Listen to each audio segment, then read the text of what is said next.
ስጦታ ፍቅር ይቀድማል።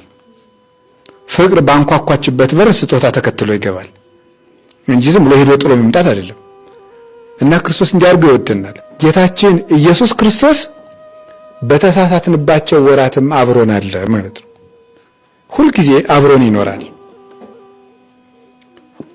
በጣም ልባችን ደስ ይለዋል በዚህ በእውነት ማለት ነው። ሰው በጣም አስቸጋሪ ፍጡር ነው ሰው ማለት ነው። አንድ ቀን አብሮን ይኖራል፣ 2 ቀን አብሮን ይኖራል፣ 3 ቀን 5 ቀን ከሞላ ይሄዳል፣ ጥሎን ወደሚያዋጣው ሰው ይሄዳል። ክርስቶስ ግን ሁል ጊዜ በስህተት መንገዶቻችን ውስጥ አብሮናል። እየዋሸን አብሮናል፣ እየሰረቅን አብሮናል፣ እያመነዘርን አብሮናል፣ እየተሳደብን እየተቆጣን እየደነፋን አብሮናል። በስህተት መንገዶቻችን ውስጥ እንኳን የማይለየን አምላክ ነው። በሱ መንገድ መሄድ ቢያቅተን በእኛው መንገድ መጥቶ ይመልሰናል።